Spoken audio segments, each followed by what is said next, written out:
Hey guys, hope you're doing well. So in this video, I'll be showing you, kind of like the tools that we use to create content for new websites, show you a bit how we organize our content. So sometimes we do we do put all the content into one document like you're seeing here. So I blurred out some of the information because this project here it is tied to an actual client.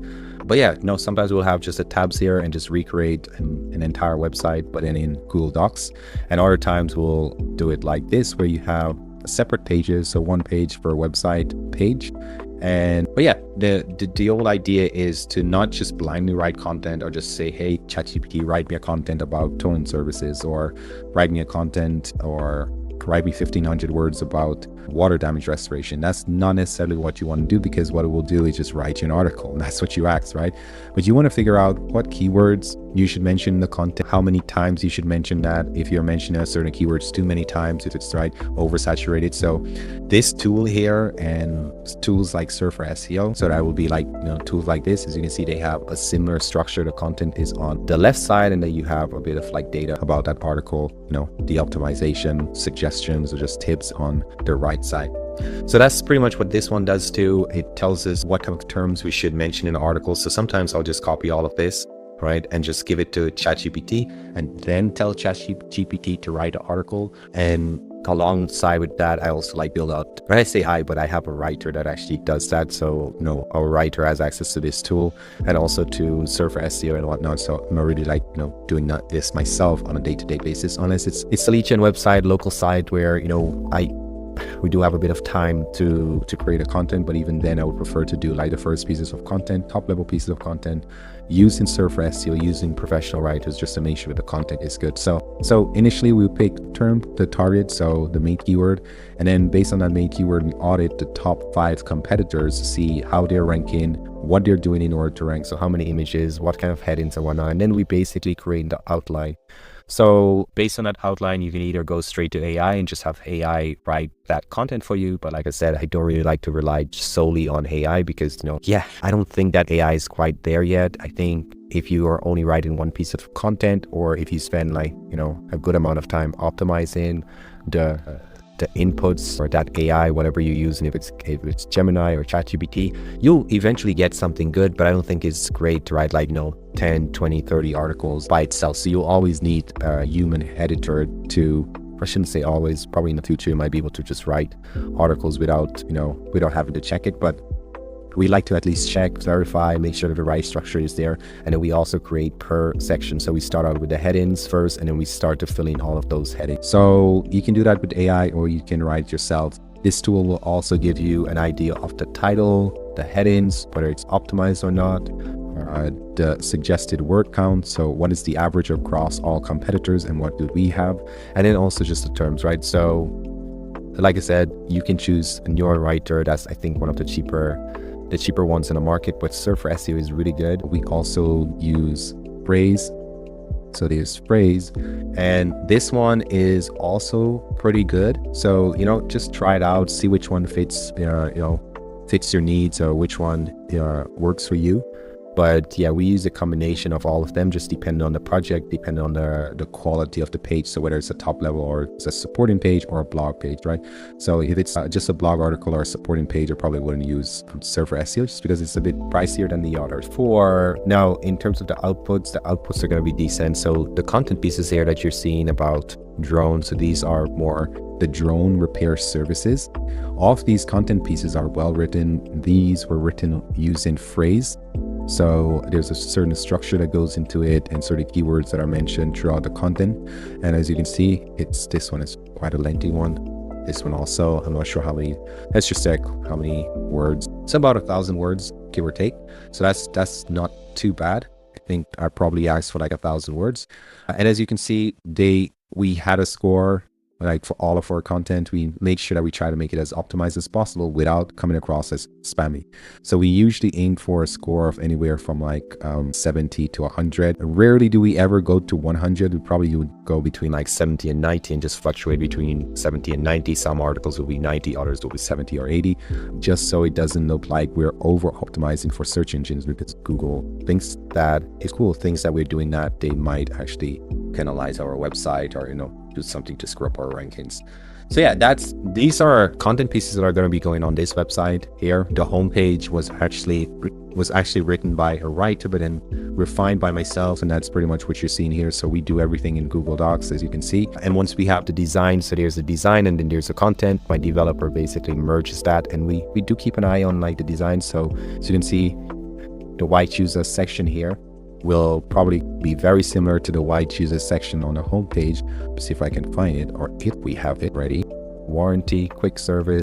So that why choose a section is not on the page as I thought it would be. And the right use symbol. Yeah, I think it is. So repair, warranty, same day service. So I think I just scrolled past it. Yes, so that's going to be this section here. So it's the why choose a section. As you can see, it's the exact same thing that you're seeing here.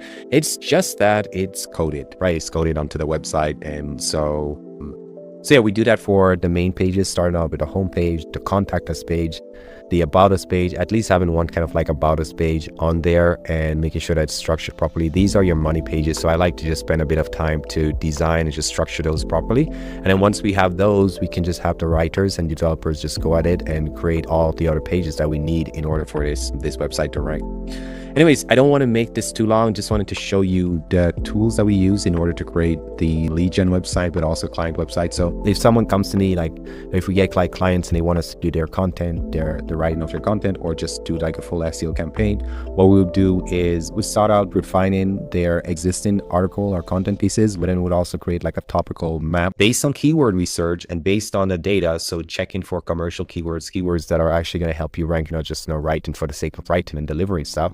Because you're not going to make any money with that. Like I have to tell folks that just because you type something into ChatGPT and it gave you like answer and it told you, hey, rank for this keyword, for all of these keywords, it does not mean that all of those keywords are equal, right? I don't know how else to put it, but no, there are certain keywords out there you can rank number one. You can rank one across the board, like in multiple cities, anywhere. You're never going to turn the traffic that you're getting from that ranking into leads. So you might as well just skip those, or at least just reduce that to like 20% of your campaign and focus mainly on the money keywords, the primary keywords that are gonna help you convert actual viewers, actual visitors into leads and then sales for your business. So we kind of focus on that. It's a bit more work, right? You got to filter through the noise and just through the bad lead and for the bad keywords, I should say, but you're going to get, in return, you're going to get better leads, you're going to get more phone calls, and for your business, like your website won't be as bloated with like just terrible generic websites. So it will be more high quality, and because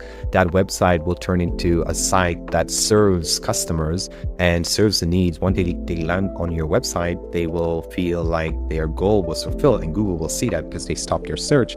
Google will ultimately start promoting your website, or meaning you're going to start going up in your rankings for each of these different keywords. So, and the more, it's a cycle, the more people come to your website, the more people are served, and where the goal is completed, where they know whatever they're looking for, Google sees that as a win and sees you as a good partner to have to serve those kind of like customers. Because at the end of the day, I think Google is an advertising agency, and I think it's getting very close to like generating leads with the local service ads and whatnot, but I don't think it wants to get into every single industry and become, well, maybe it does because it's Google, right? It's Google, but I don't think it actually wants that. I think it wants you to do like the N word because yeah. But in order to do that, Google needs to trust you. Your customers need to trust you. So that's where it comes in, where, put a bit more effort into your content. Don't just regurgitate or, spin up something. I just had a question from someone else, another SEO who was like worried about AI content and AI websites taking over. And I was like, yeah, the same people who are opting for AI website now are the same people who would be fine with a Wix website or a GoDaddy website. In some cases, it's going to work for them, but in most cases, they're essentially they're pretending, or I guess, how would you say that better? They're kind of wasting time and money, because at the end of the day, if someone else comes along and they're serious, they're not going to build a Wix website, and definitely not a GoDaddy website. No. And if it's an AI website, chances are you will still need to put in quite a bit of work to maintain that site and to also make sure that it's strategically positioned to rank and generate leads for your business. So it's not just, right? Otherwise, what would be the main differentiator between your business, your AI website, and another AI website down the road? So imagine you have 50 plumbers or 50 drone repair guys in one city, and they all have the same AI website with the same AI content. What separates you from them? So it's not that you cannot rank AI websites. It's not that they cannot like perform, but you really need to put in a bit more work in order for you to just rise above the other players in your market. And in that sense, I would rather use AI as a tool to speed up my process and to help me create more high quality content, just high quality website, rather than trying to spend as little, because I've had folks like that who are like looking to decrease their SEO budget to like almost zero, but they are making a ton of money on the leads that they're getting. So I really don't understand how that works, because I'm like, if you're making 10x, 15x on your ad spend, right? SEO budget ad spend, why would you want to bring that to zero? That's essentially, you're essentially cutting off your lifeline, right? You're killing the goose, right? So yeah, no, but it's a personal choice, and they'll find out at some point. I've seen AI websites where, but also just other SEOs where they spin up a ton of content, it goes up, it keeps ranking, it keeps going up, and then at a certain point, it just nosedive, straight down.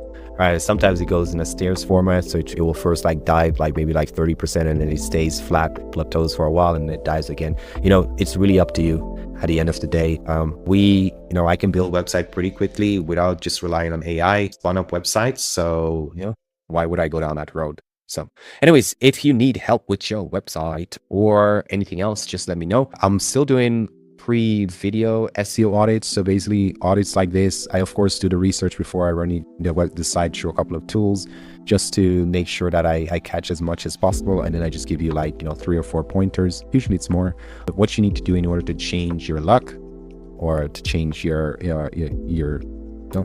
how your website is doing on Google. Anyways, links are going to be below this video or somewhere on a button on this video. It just depends on what platform you're watching this. So yeah, just reach out. I'm always here to help, unless I'm dancing Zouk or I sleeping, I guess. Yeah. All right. Cheers.